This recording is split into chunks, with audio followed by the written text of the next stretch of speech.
जय हिंद साथियों, स्वागत है आपका हमारी इस इतिहास की श्रृंखला में। हमने इतिहास शुरू कर रखा है और इतिहास की श्रृंखला में हम आज मगध साम्राज्य के बारे में पढ़ेंगे। देखो, इससे पहले हमने आपको बौद्ध धर्म, जैन धर्म और 16 महाजनपदों के बारे में बता दिया था। अगर आपने वो पिछले लेक्चर नहीं देखे हैं तो एक बार ज़रूर देख लेना, और हमारे इस श्रृंखला को अगर आपको पसंद आ रही है तो लाइक, शेयर और सब्सक्राइब कर देना। देखो, हम अभी शुरू करते हैं हमारी आज की श्रृंखला का ये टॉपिक, मगध साम्राज्य।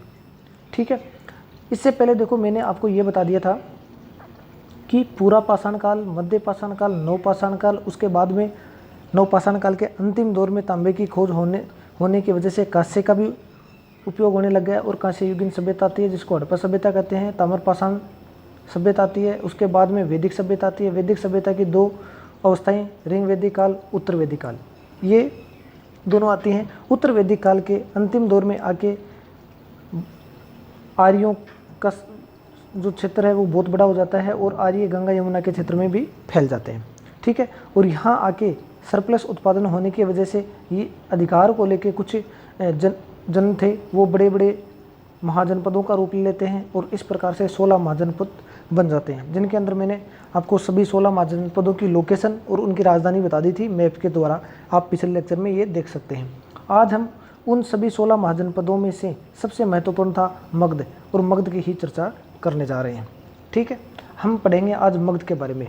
देखो, मगध राज्य का उत्कर्ष और मगध राज्य के अंदर कौन कौन से वंश का शासन रहा है, हम इसके बारे में देखेंगे। सबसे पहले हम बात करते हैं सबसे प्राचीन वंश जो मगध के अंदर शासन स्थापित करता है, वो है वृहदत्त। और वृहदत्त ने मगध के अंदर राज्य बना था वृहदत्त, और यहाँ शासन शुरू किया था। वृहदत्त के समय मगध की राजधानी राजगृह थी।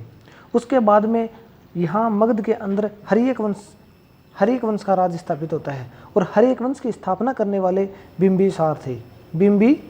ध्यान रखना, ये बिंबिसार है, बिंदुसार नहीं है। बिंदुसार जो अशोक के पिता हैं वो अलग है, ये हैं बिंबिसार के समय राजधानी राजगृह थी। इसके बाद में हर्यक वंश के बाद में शिशुनाग वंश आता है। इसकी स्थापना करने वाले शिशुनाग हैं और राजधानी वैशाली थी। बाद में नंदवंश आता है, महापद्मानंद ने इसकी स्थापना की थी और पाटलिपुत्र को राजधानी बनाया। इसके बाद में मौर्य वंश आता है, जिसकी स्थापना चंद्रगुप्त मौर्य ने की थी कौटिल्य की सहायता से, और पाटलिपुत्र को अपनी राजधानी बनाया। हम इसको एक एक करके पूरा कर लेते हैं। देखो, आगे चलते हैं। सबसे पहले हम हर्यक वंश के ऊपर आते हैं। हर्यक वंश के ऊपर देखो, हर्यक वंश, इसको पितृहंता वंश भी कहा जाता है। पितृहंता क्यों कहा जाता है? क्योंकि यहाँ पिता को मारकर उसका बेटा राजा बन रहा है। पिता को मारकर बेटा राजा बन रहा है, आगे पता चल जाएगा, इसलिए इसको पितृहंता कहते हैं। सबसे पहले हर्यक वंश की स्थापना करने वाला है बिंबिसार। बिंबिसार के आगे अजातशत्रु इसका पिता है, वो राजा, अजातशत्रु इसका बेटा है, वो राजा बनता है। उसके बाद उदयनी के बाद में नागदशक, ये इनका क्रम है। आपको और भी शासक हैं, ये महत्वपूर्ण शासक, इनको याद रखना है आपको, बिंबिसार, अजातशत्रु, उदयनी और नागदशक। देखो, बिंबिसार के बारे में पढ़ते हैं। हर्यक वंश के संस्थापक हैं कौन? बिंबिसार। इन्होंने राजधानी किसको बनाया? राजगृह को बनाया। और इनका जो धर्म था वे बौद्ध धर्म के अनुयायी थी। इनका धर्म क्या था? बौद्ध धर्म था। ठीक है, और महात्मा बुद्ध की सेवा के लिए इन्होंने जीवक को भेजा था। ये जीवक इनके राजवेद थे, जीवक, तो जीवक को भेजा था। बिंबिसार के बारे में आपको बस 2 बात याद रखनी है। एक तो ये हर्यक वंश के संस्थापक है, उसके बाद में इनके राजदरबार में एक राजवेद थे जीवक, जो महात्मा बुद्ध की सेवा के लिए इन्होंने उसको भेजा था। ठीक है, इसके बाद में 2 बिंदु और आगे आएंगे, आपको जो याद रखनी है वो देख लेना। ये देखो, बिंबिसार ने क्या क्या काम किए, ये देखो, कुशल प्रशासनिक व्यवस्था और विदेश नीति, ये कुशल प्रशासनिक व्यवस्था थी और विदेश नीति भी इनकी अच्छी थी। अंग राज्य को इन्होंने हराकर मगध में मिला लिया था। अंग, मगध, काशी, कौशल, वजी, चेती, मत्स्य, कुरु, पांचाल, गंधार, ये सब मैंने 16 महाजनपद बताए थे। लोकेशन भी बताई थी, अंग की लोकेशन भी बताई थी। एक बार पिछली वीडियो में जाके आप उनकी लोकेशन देख लेना, मगध की लोकेशन देख लेना। मतलब मगध ऐसे ये इस टाइप से ये है, यहाँ पड़ता है, बिहार वाले क्षेत्र में पड़ता है मगध, ऊपर बिहार वाले में। ठीक है, और उसके बाद में अवंती के राजा प्रद्योत की सहायता के लिए इन्होंने जीवक को भेजा था, जो इनके एक राजवेद थे। ठीक है, उसके बाद में वैवाहिक संबंध भी बढ़ाए इन्होंने, वैवाहिक संबंधों से अपने राज्य को सशक्त किया। और किस किस के साथ वैवाहिक संबंध बनाए, उसके अंदर कौशल नरेश प्रसन्नजीत की बहन थी महाकोशला, उसके साथ वैवाहिक संबंध बनाए। और वैशाली के चटक की पुत्री थी चेलना, चेलना के साथ शादी की इन्होंने। और मध्य प्रदेश की राजकुमारी थी क्षेमा के साथ इसने शादी की थी। तो ये कूटनीति से वैवाहिक संबंध बना के अपने राज्य को सशक्त करने में सफल हुए थे। और बिंबिसार की हत्या करते हैं उनके पुत्र अजातशत्रु, इसीलिए इस वंश को पितृहंता वंश भी कहा जाता है। बिंबिसार आपका यहाँ कंप्लीट होता है। आगे चलते हैं अजातशत्रु के बारे में। मैं यहाँ बिल्कुल एग्जाम की दृष्टि से जो महत्वपूर्ण बिंदु हैं उन्हीं की चर्चा कर रहा हूँ। आप इस लेक्चर को 2 या 3 बार देख लेना, एक बार में याद नहीं होता है। डेफिनेटली एग्जाम के अंदर डायरेक्ट क्वेश्चन आने की बहुत प्रबल संभावनाएं हैं इस लेक्चर से, तो आप इसको बार बार देख सकते हैं जब तक आपको ये याद नहीं होते हैं। तो आगे चलते हैं अजातशत्रु के बारे में। अजातशत्रु 493 बीसी में इनके पिता थे बिंबिसार, इनकी हत्या करके मगध के शासक बनते हैं। और प्रारंभ में ये जैन धर्म के अनुयायी थे, बाद में बौद्ध धर्म के अनुयायी हो गए थे। मंत्री वर्षाकार की सहायता से वैशाली पर इन्होंने विजय प्राप्त की थी। और उसके बाद में इनके पुत्र उदयनी ने इनकी हत्या कर दी और उदयनी हत्या करके शासक बन जाते हैं। इन्होंने जो महत्वपूर्ण काम किया था अजातशत्रु के समय, जो महत्वपूर्ण काम हुआ वो था प्रथम बौद्ध संगति बुलाई गई थी राजगृह में। अजातशत्रु के समय राजगृह में प्रथम बौद्ध संगति बुलाई गई थी और उसके अध्यक्ष कौन थे? महाकश्यप थे। कौन थे? महाकश्यप। तो आपको ये क्वेश्चन पूछा जाता है कि प्रथम बौद्ध संगति कहाँ संपन्न हुई थी? तो राजगृह में हुई थी। किसके समय? अजातशत्रु के। अध्यक्ष कौन था? महाकश्यप थे। और इन्हीं के समय महात्मा बुद्ध की मृत्यु होती है। इन्हीं के समय महात्मा बुद्ध की मृत्यु होती है। ठीक है, उसके बाद में आगे चलते हैं उदयनी के बारे में। उदयनी देखो, इन्होंने अपने पिता की हत्या करके मगध की गद्दी प्राप्त की थी और पाटलीग्राम की स्थापना की थी। जो पाटलिपुत्र है, पाटलीग्राम की स्थापना उदयनी ने की थी। धर्म जैन था इनका, जैन धर्म के अनुयायी थे ये। और ये अंतिम शासक, इस वंश का अंतिम शासक कौन था? नागदशक था। ये उदयनी का पुत्र था नागदशक।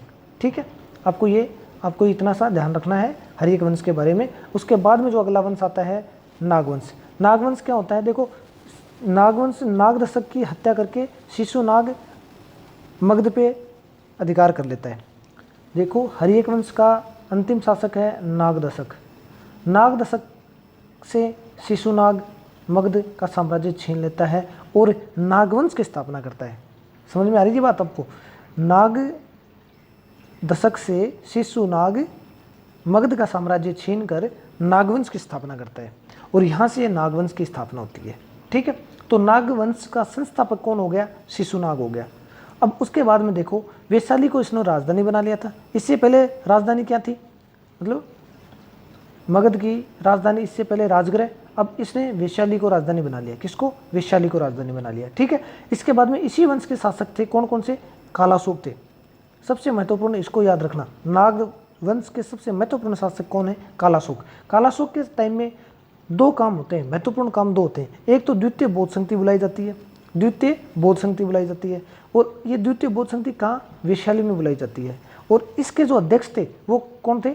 सब्बाकामी थे। सब्बाकामी इसके अध्यक्ष हुए थे। तो ये क्वेश्चन भी कई बार पूछा जाता है, द्वितीय बौद्ध संगति कहाँ बुलाई गई थी? वैशाली में बुलाई गई थी। किस शासक के समय बुलाई थी? तो ये कालाशोक के समय बुलाई गई थी। इसके अध्यक्ष कौन थे? सब्बाकामी इसके अध्यक्ष थे। ठीक है, दूसरा कालाशोक के टाइम पे महत्वपूर्ण काम है पाटलिपुत्र को राजधानी बनाना। इससे पहले पाटलिपुत्र राजधानी थी और इसने वैशाली को बना दिया था ना शिशुनाग ने, और अब दोबारा क्या? पाटलिपुत्र को ही राजधानी बना लेते हैं। नागदशक वंश का जो अंतिम शासक था वो है नंदीवर्धन। कौन है? नंदीवर्धन। इतना ही ध्यान रखना है नाग वंश के बारे में। आपको कालाशोक को विशेष कर याद रखना है कि कालाशोक के टाइम में 2 काम होते हैं, पाटलिपुत्र को राजधानी और द्वितीय बौद्ध संगति। ये तो जरूर याद रखना आपको। और द्वितीय बौद्ध संगति के अंदर क्या होता है? ये जो द्वितीय बौद्ध संगति बुलाई जाती है, यहाँ विभाजन होता है, अनौपचारिक विभाजन होता है। किसका? बौद्ध धर्म का अनौपचारिक विभाजन। औपचारिक नहीं है, अनौपचारिक। औपचारिक तो आगे चल के होगा, चौथी बौद्ध संगति के अंदर औपचारिक विभाजन होगा जिसके अंदर 2 भागों में बटेगा बौद्ध धर्म। यह अनौपचारिक विभाजन होता है। ठीक है, उसके बाद में हम आगे चलते हैं, नंदवंश के बारे में पढ़ते हैं। यहाँ देखो क्या होता है। नंदवंश का जो संस्थापक है महापद्मनंद है। कौन है? महापद्मनंद। ठीक है, अब इसको उपाधियाँ दी गई थी। उग्रसेन पाली ग्रंथ में कहा गया, एक छत्र कहा गया पुराणों में, और एक राट कहा गया पुराणों में। ये महापद्मनंद की उपाधियाँ हैं, याद रख लेना। कई बार पूछे जा सकते हैं क्वेश्चन कि महापद्मनाभन की उपाधियाँ कौन कौन सी है। उग्रसेन पाली ग्रंथ में कहा गया है, एक छत्र कहा गया है पुराणों में, एक राट कहा गया है पुराणों में इसको, ठीक है। उसके बाद में इस वंश का अंतिम जो शासक है वो कौन है, घनानंद। नंद वंश का अंतिम शासक कौन है, घनानंद। और घनानंद के समय सिकंदर का आक्रमण होता है, भारत पे सिकंदर का आक्रमण होता है घनानंद के समय, और ये सिकंदर के समकालीन थे। और घनानंद से चंद्रगुप्त मौर्य घनानंद को पराजित करके मौर्य वंश की स्थापना करता है, मौर्य वंश की स्थापना करती है, ठीक है। अब इतना आपको समझ में आ गया होगा कि मगध के अंदर मौर्य वंश कैसे आया, मौर्य वंश की स्थापना कहाँ से होती है, कैसे होती है, ठीक है। इससे पहले आपको मैंने बता भी दिया एक बार, हर्यक वंश आता है, फिर नंदवंश, और फिर इससे पहले नागवंश, ठीक है, नंदवंश का अंतिम शासक है घनानंद। घनानंद को हराकर चंद्रगुप्त मौर्य मौर्य वंश की स्थापना करते हैं। अब हम मौर्य वंश के बारे में पढ़ते हैं, आगे चल के हम मौर्य वंश के बारे में पढ़ते हैं। इससे पहले देख लो सिकंदर की जानकारी दी हुई है थोड़ी सी, यहाँ सिकंदर के बारे में देख लो। मैंने ये बताया कि जो घनानंद है, घनानंद के समय सिकंदर का आक्रमण होता है भारत पर। भारत जैसे ये भारत की लोकेशन है मान लो ऐसे, तो ये पश्चिमी भारत है, इधर से सिकंदर आक्रमण करते हैं, ठीक है। तो सिकंदर के बारे में देख लेते हैं एक बार। ये भारत पर विदेशी आक्रमण किस किस ने की, ये देखो। पहले तो सबसे पहले भारत पे विदेशी आक्रमण हकमानी, ईरानी और फार्मियन के थे, हकमानी उनके थे, ठीक है। इसके अंदर साइरस द्वितीय था, डेरियस द्वारा प्रथम था, और सहस्त्रायसी था। इसके बाद में यूनानी थे, यूनानियों में सिकंदर था। इनके बाद में हिंद यूनानियों ने आक्रमण किए भारत पे, और उसके बाद में शकों ने आक्रमण किए, उसके बाद पल्लवों ने, और फिर कुषाणों ने आक्रमण किए थे। ये आगे आएंगे। यूनानियों ने आक्रमण किए, सिकंदर इनमें सब महत्वपूर्ण था, और ये घनानंद के समय की बात है, ठीक है। हम सिकंदर के बारे में देखते हैं एक बार थोड़ा सा। सिकंदर देखो, सिकंदर कौन था। सिकंदर एक मेसोडोनिया मुकदुनिया का शासक था एक तरह से, और इसके पिता का नाम क्या था, फिलिप था। गुरु इसके कौन थे, अरस्तु थे। इनका जन्म 356 ईस्वी पूर्व में हुआ था। कहाँ पे हुआ था, मेसोडोनिया मुकदुनिया में था। और भारत पर इन्होंने आक्रमण किया था, कब, 326 बीसी में, ठीक है। इस समय भारत में कौन थे, घनानंद था। घनानंद का शासन था मगध के ऊपर, और उस समय मगध ही एकमात्र ऐसा महाजनपद था जो पूरे भारत को एकजुट कर सकता था। सबसे शक्तिशाली मगध ही था, ठीक है। इसलिए भारत में किसका शासन था, घनानंद का था। और सेनापति किसका, सिकंदर का सेनापति कौन था, सेल्यूकस निकेटर था, ठीक है। और इसके जल सेनापति का नाम था निरियाकस। निरियाकस कौन थे, इनके जल सेनापति थे, ठीक है। अब क्या होता है, सिकंदर आक्रमण करते हैं भारत पे, और आक्रमण करते हैं तो सबसे पहले पश्चिमी भारत पे आक्रमण करके इन्होंने झेलम और वित्सता का युद्ध किया, झेलम नदी के किनारे पे, जिसको हाइवेडेसियस का युद्ध भी कहते हैं, वित्सता का युद्ध भी कहते हैं। यहाँ क्या होता है, पंजाब में एक राजा थे पोरू राजा थे, पोरस के राजा पोरस थे। पुरु मतलब उस टाइम पंजाब का नाम था पुरु, और वहाँ के राजा था पोरस। उसकी लड़ाई होती है सिकंदर के साथ। सिकंदर और पोरस के मध्य युद्ध होता है, कौन सा, वित्सता का युद्ध होता है। इसके अंदर राजा पोरस हार जाते हैं, लेकिन इनकी वीरता से प्रभावित होकर सिकंदर इनको सम्मानित करते हैं, ठीक है। आगे चलते हैं थोड़ा सा। अब इसके बाद में यहाँ से सिकंदर आगे बढ़ता है और व्यास नदी तक इसकी सेना पहुँच जाती है। व्यास नदी तक पहुँचने के बाद सिकंदर की सेना इतनी थक चुकी थी, इसने बहुत लंबे समय से युद्ध की नीति अपना रखी थी, तो इस नीति के वजह से सिकंदर की सेना थक चुकी है और वो व्यास नदी को पार करने से मना कर देती है। व्यास नदी को पार करने से मना कर देती है, तो यहाँ से ही सिकंदर को वापस लौटना पड़ता है। तो यहाँ व्यास नदी के बाद सिकंदर लौट जाता है, नवीन शहरों का निर्माण करके जाता है। लेकिन यहाँ नवीन शहरों के निर्माण करता है, और कौन कौन से, सिकंदरिया, बहु के फैला, उसके घोड़े का नाम था, उसके नाम पे ये एक नगर बसाता है। तो ये दो नाम याद रखने आपको, ठीक है। और साम्राज्य को 4 भागों में बांट देता है। सिकंदर ने जो साम्राज्य जीता उसको 4 भागों में बांट दिया, और इनकी मृत्यु हो जाती है बेबीलोन में। इराक के पास बेबीलोन है, 323 ईस्वी में सिकंदर की मृत्यु हो जाती है। ये ब्रीफ में आपको सिकंदर के बारे में जानकारी मिल गई है। उसके बाद हम मौर्य साम्राज्य के बारे में पढ़ेंगे। मौर्य साम्राज्य, देखो मौर्य साम्राज्य की जो स्थापना करने वाले हैं वो हैं चंद्रगुप्त मौर्य। कौन है, चंद्रगुप्त मौर्य। चंद्रगुप्त मौर्य के बाद में बिंदुसार आते हैं, बिंदुसार के बाद में अशोक आते हैं, और फिर अशोक के बाद में और शासक आते हैं, लेकिन अंतिम जो शासक है वो है बृहदत्त। बृहदत्त इनका अंतिम शासक होता है मौर्य वंश का। अब एक एक के बारे में पढ़ लेते हैं। सबसे पहले हम चंद्रगुप्त मौर्य के बारे में पढ़ते हैं। चंद्रगुप्त मौर्य, देखो मौर्य वंश का संस्थापक है और प्रथम सम्राट कहा जाता है इसको। चंद्रगुप्त मौर्य को मौर्य वंश का संस्थापक है और प्रथम सम्राट है। 322 BC के अंदर इसने नंद वंश के शासक थे घनानंद को हराया था और इनका जो जन्म हुआ था वो 345 ईसा पूर्व में हुआ था। इनके अन्य नाम के कौन कौन से हैं? सेंड्रोकोटस है, एंड्रोकोटस है, सेंट्रोकोप्टस है और वर्षण निम्न कुल का बताया गया है।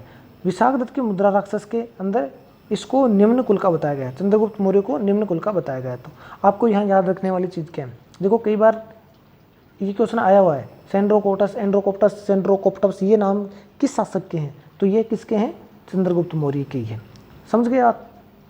अब आगे चलते हैं थोड़ा और चंद्रगुप्त मौर्य के बारे में। देखो आगे, चंद्रगुप्त मौर्य का जो प्रधानमंत्री था वो कौन था? कौटिल्य था। कौटिल्य, विष्णुगुप्त और चाणक्य एक ही बात है, ये इसी के नाम है। और इन्होंने पुस्तक लिखी थी अर्थशास्त्र। क्या पुस्तक लिखी थी? अर्थशास्त्र। इनकी जो एक कहानी है थोड़ी सी, देखो होता क्या है कि जब सिकंदर आक्रमण करता है भारत पर तो मगध के अंदर शासन था घनानंद का। और एक मिनट,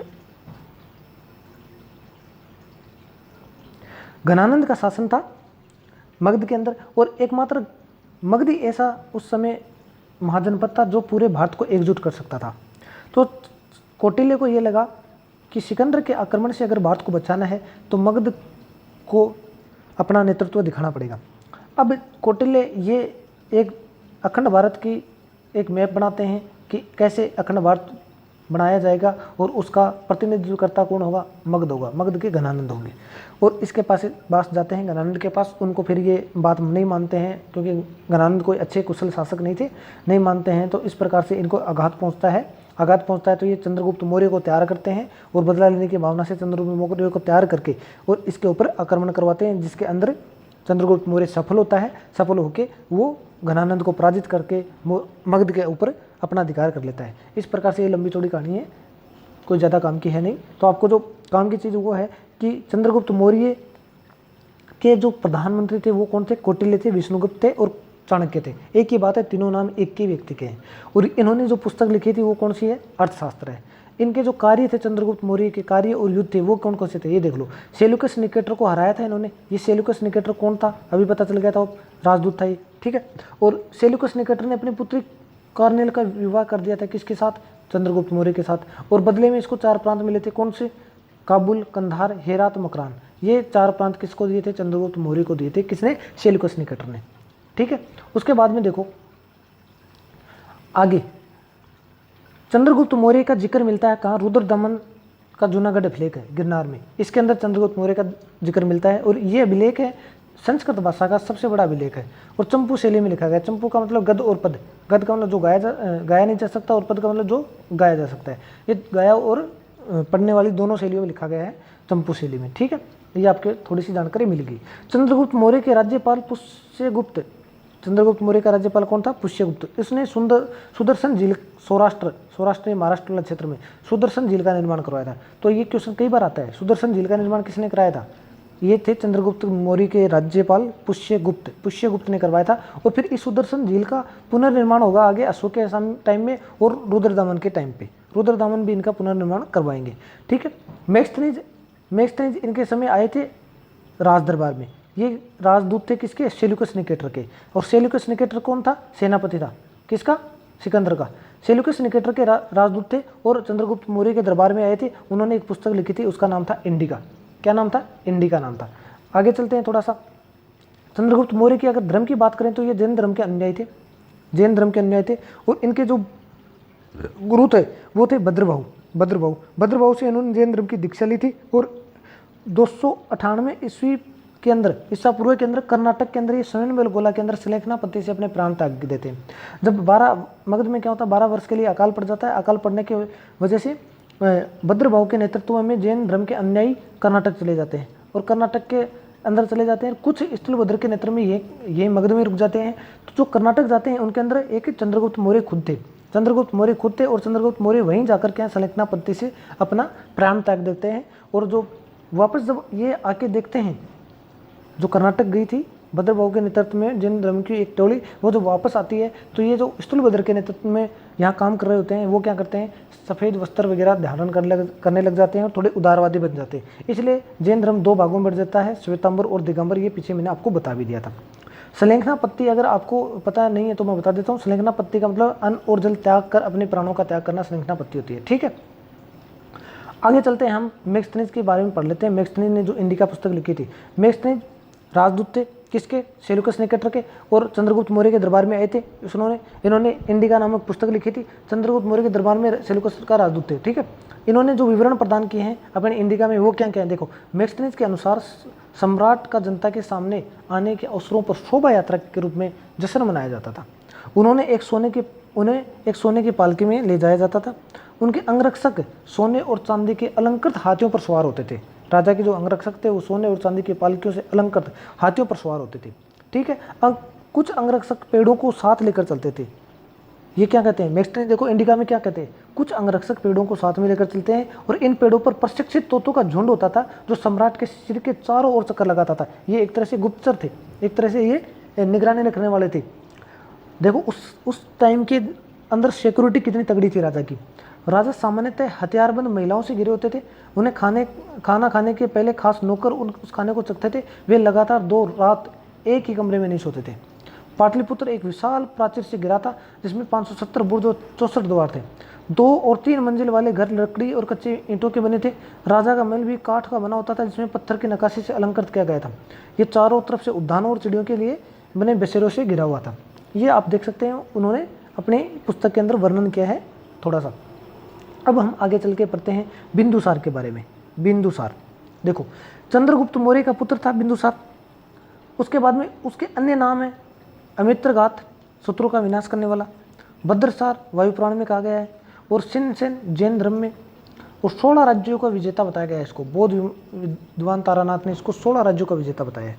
आजीविक संप्रदाय के अनुयायी थे ये, और आजीविक संप्रदाय की जो स्थापना करती है, संस्थापक हैं, वो कौन है, मखलीपुत्र गोसाल। ये क्वेश्चन पूछा जा सकता है आपसे।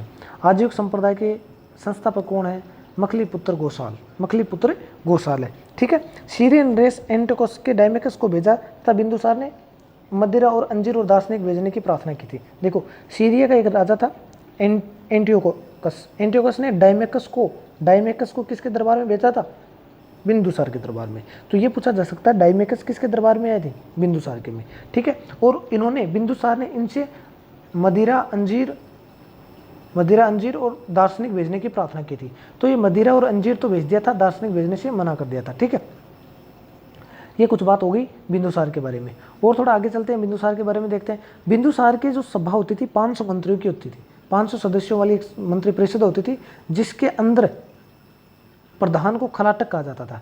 इस मंत्री परिषद के प्रधान को क्या कहते थे, खलाटक कहते थे। ठीक है, और बिंदुसार के शासनकाल में तक्षशिला, ये तक्षशिला देखो कहाँ था, सिंधु और झेलम नदी के बीच में था। 2 विद्रोह हुए थे और इस विद्रोह को दबाने के लिए बिंदुसार ने सुसीम को और बाद में अशोक को भेजा था। अशोक इनके बेटे हैं, तो इस विद्रोह को दबाने के लिए अशोक को भेजा था। ठीक है, यह हो गई बात है आपकी बिंदुसार के बारे में। हम आगे चलते हैं, अशोक के बारे में पढ़ते हैं। अशोक का सामान्य परिचय देखते हैं। 269 ईसा पूर्व में अशोक मौर्य साम्राज्य का सम्राट बनता है, और इससे पहले अशोक अवंती का राज्यपाल था। देखो, ये आपको जब प्रशासनिक व्यवस्था पढ़ेंगे मौर्य साम्राज्य की तब पता चलेगा राज्यपाल कौन था, अवंती क्या थे, ये सब पता चल जाएगा। एक बार थोड़ा सा इनके बारे में परिचय दे रहे हैं हम शासकों के, थोड़ा सा धैर्य रखिए आप। तो इससे पहले क्या था, अवंती का राज्यपाल था अशोक, और इसके जो पिता हैं वो पता चल गया आपको कौन है। अशोक के पिता कौन है, बिंदुसार है। माता कौन है, सुभद्रागी है। अशोक का जो अन्य नाम है, अब ये देखो, ये आपको याद रखने पड़ेंगे, कई बार क्वेश्चन आता है इसे। अशोक के जो नाम क्या क्या हैं, मास्की, गुजरा, नेतुर और उड़ेगा लेख के अंदर अशोक नाम लिया गया है। मास्की गुजरा अभिलेख में इनका नाम क्या है, अशोक है। कनकहल्ली शिलालेख के अंदर कर्नाटक में है जो राणे अशोक कहा गया है, अशोक को राजा अशोक कहा गया है। पुराणों में अशोक वर्धन कहा गया है इसको। ब्राह्मण अभिलेख में अशोक ने स्वयं को मगध का राजा कहा है। 1837 में जेम्स प्रेसेस द्वारा प्राप्त ब्राह्मी लिपि का जो अभिलेख है उसमें देवनाम पियदशी, ये किसका नाम है, अशोक का ही नाम है। ठीक है, जूनागढ़ अभिलेख में अशोक मौर्य कहा गया है। तो ये अशोक के अन्य अनेक नाम हैं। आपसे कई बार जैसे एक क्वेश्चन आया है कि किन अभिलेखों में अशोक को अशोक कहा गया है, तो मास्की और गुजरा अभिलेख में अशोक को अशोक कहा गया है। ठीक है, उसके बाद में प्लिनी का कथन है कि मिस्र का राजा फिलाडेल्फस टोलमी सेकंड ने पाटलिपुत्र में डियोनिसियस नाम का एक राजदूत भेजा था। ठीक है, अब देखो, डायमेकस आए थे बिंदुसार के, और डीएनएशियस आए थे अशोक के समय में। ये राजदूत थे डीएनएशियस। ये किसके समय आए थे? अशोक के समय। ये आपको ध्यान रखना है। अब थोड़ी सी और अशोक के बारे में बात कर लेते हैं, क्योंकि अशोक महान सम्राट थे, इनको देखना बहुत जरूरी है। अशोक का धार्मिक जीवन देखते हैं। प्रारंभिक धर्म, इनका जो प्रारंभिक धर्म था वो था ब्राह्मण धर्म था, महावंश था। राजतरंगिणी में इनको शैव धर्म का अन्याय बताया गया है। फिर उसके बाद में बौद्ध साहित्य और लेखों के अंदर बताया गया है कि ये निग्रोध के उपदेश सुनकर बौद्ध धर्म को अपना लेते हैं। किसको? बौद्ध धर्म को अपना लेते हैं। और बौद्ध धर्म की जो दीक्षा है वो किससे लेते हैं? उपगुप्त नाम के बौद्ध भिक्षुओं से बौद्ध धर्म की दीक्षा ले लेते हैं। पहले ब्राह्मण थे, बाद में बौद्ध धर्म अपना लेते हैं। ठीक है। और बौद्ध धर्म अपनाने के बाद में इन्होंने बौद्ध स्थलों की यात्रा शुरू कर दी थी। तो बौद्ध तीर्थों की यात्रा करते हैं। और कौन कौन सी करते हैं? अपने राज्याभिषेक के 10वें वर्ष में ये बोध गया जाते हैं। बोध गया, जहाँ महात्मा बुद्ध को ज्ञान की प्राप्ति होती है, वहाँ जाते हैं। और 12वें वर्ष में ये निगली सागर जाते हैं। और 20वें वर्ष में ये लुम्बिनी में जाते हैं। ठीक है। यहाँ बुद्ध का जन्म हुआ था। अशोक ने वृद्ध स्तर पर बौद्ध धर्म का प्रचार किया था। और प्रचार करने के लिए इन्होंने क्या क्या किया? 84,000 स्तूपों का निर्माण करवाया। उनके पुत्र थे महेंद्र और पुत्री थी संघमित्रा। इन दोनों को इन्होंने क्या करा? श्रीलंका भेजा। बौद्ध धर्म के प्रचार के लिए श्रीलंका भेजा था। और अशोक ने तृतीय बौद्ध संगति का आयोजन करवाया था। कौन सी? तृतीय बौद्ध संगति का आयोजन करवाया था। जब ये तृतीय बौद्ध संगति आयोजन होता है तो ये पाटलिपुत्र में होता है। कहाँ होती है? पाटलिपुत्र में। और इसके जो अध्यक्ष थे वो कौन थे? मोगलीपुत्तिस थे इसके अध्यक्ष थे। और इस बौद्ध संगति के अभिधम पिटक की रचना की जाती है। देखो, बौद्ध धर्म के 3 ग्रंथ हैं, सूत पिटक, विनय पिटक और अधिधम पिटक। जो अभिधम पिटक है वो इसी तृतीय बौद्ध संगति में ही रचा जाता है। ठीक है। और इससे पहले आपको ये मैंने बता दी, प्रथम बौद्ध संगति, द्वितीय बौद्ध संगति जैसे कालाशोक के टाइम में होती है, ये भी आप ध्यान रखना है। तो तीसरी बौद्ध संगति किसके टाइम हो रही है? अशोक के टाइम। कहाँ? पाटलिपुत्र में। अध्यक्ष कौन है? मोगलीपुत्तिस है। कौन है? मोगलीपुत्तिस है। आगे चलते हैं। अशोक व आजीविक संप्रदाय। देखो, अशोक बौद्ध धर्म के अनुयायी हो जाते हैं, लेकिन ऐसा नहीं है कि वो दूसरों धर्म के प्रति ऐसे सुनते, वो दूसरे धर्मों के प्रति भी सही सुनते। अब उन्होंने देखो आजीविक संप्रदाय को संरक्षण दिया। आजीविक और अन्य संप्रदायों का भी सम्मान करते थे और धार्मिक सहिष्णुता के परिचय है ये मतलब कि आजीविक संप्रदाय और अन्य संप्रदायों का सम्मान कर रहे हैं, इसका मतलब ये धार्मिक सहिष्णु व्यक्ति थे। ठीक है। बराबर की गुफाएं हैं बिहार में पड़ती हैं। बराबर की गुफाएं ये आजीविक संप्रदाय के लिए ही बनवाते हैं, जिसके अंदर 4 गुफाएं हैं। कौन कौन सी गुफाएं? करण, चौपार, सुदामा और विश्व झोपड़ी।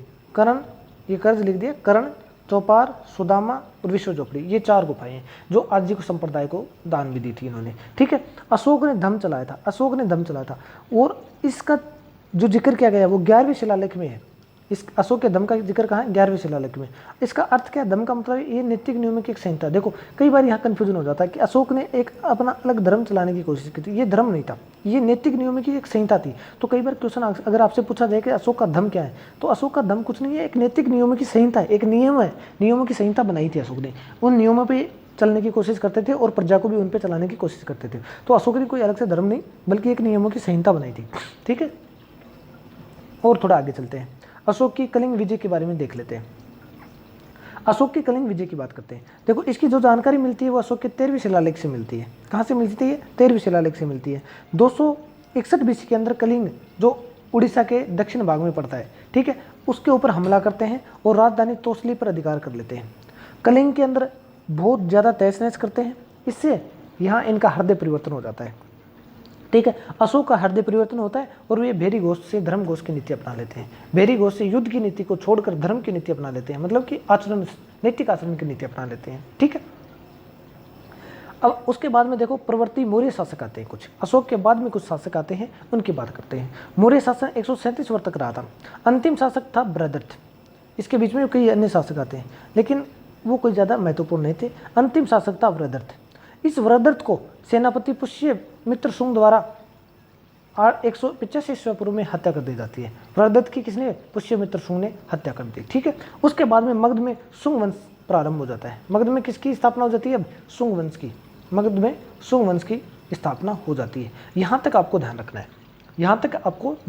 है। कैसे ध्यान रखना है? देखो, अब हम मौर्य कालीन प्रशासनिक, राजनीतिक, सामाजिक, आर्थिक व्यवस्था ये सब पढ़ेंगे, लेकिन इससे पहले आपको शासकों का क्रम ध्यान रखना है। कैसे? मैं एक बार दोबारा बता देता हूँ।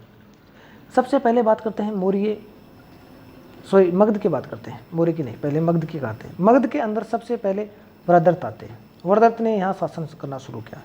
वरदत्त के बाद में हर्यक वंश आता है, हर्यक वंश आता है, ठीक है, हर्यक वंश। फिर नागवंश आता है, फिर नंदवंश आता है। नंदवंश के घराने को हराकर चंद्रगुप्त मौर्य ने मौर्य वंश की स्थापना की, ठीक है, मौर्य वंश की स्थापना की।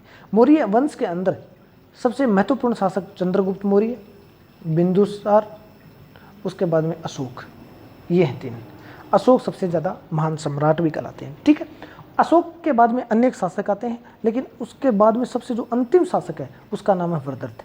वरदत्त को उनके सेनापति थे पुष्यमित्र शुंग। पुष्यमित्र सिंह ने पराजित कर दिया और हत्या कर दी। हत्या करके वो मगध के अंदर शुंग वंश की स्थापना कर लेते हैं। और इस समय आके अशोक के बाद में प्रवर्ती शासक जो आते हैं वो योग्य नहीं होते हैं। इस वजह से मगध छिन्न भिन्न होने लग जाता है, मगध का विखंडन होने लग जाता है और अनेक छोटे छोटे राज्य बनने लग जाते हैं।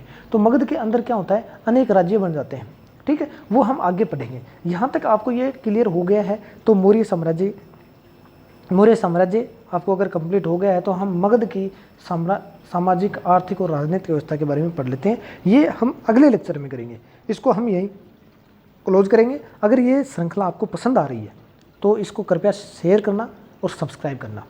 मैं ये दावे से कह सकता हूँ, ये जो तथ्य दिए गए हैं इनको बार बार देख लो आप। अगर एक बार में याद नहीं हो रही तो बार बार देख लो। यूपीएससी पीटी, देखो यूपीएससी पीटी में चैलेंज बना हुआ है, हिस्ट्री से बहुत क्वेश्चन आने लग गए हैं। और हिस्ट्री से जो पिछली बार भी बहुत क्वेश्चन आए, उससे पिछली बार भी क्वेश्चन आए थे। ज़्यादातर लोग क्या करते हैं, मॉडर्न पे फोकस करते हैं। मॉडर्न पे फोकस करने की वजह से एंशिएंट और मिडाइवल हिस्ट्री छूट जाती है। मैं ये कह रहा हूँ आप इस श्रृंखला को पूरा देख लेना। एंशिएंट और मिडाइवल हिस्ट्री का आपका कोई क्वेश्चन नहीं छूटेगा, यूपीएससी पीटी के अंदर भी नहीं छूटेगा, ठीक है। पीटी के दृष्टिकोण से बहुत महत्वपूर्ण है। और बाकी जो वनडे एग्जाम वगैरह जो भी हैं, एसएससी वगैरह की, पीसीएस वगैरह, इनके अंदर भी बहुत कारगर साबित होगी, ये सीरीज बहुत कारगर साबित होगी। तो आप इसको जरूर देखना, ठीक है। जल्दी ही मिलते हैं हम अगले वीडियो के अंदर। धन्यवाद।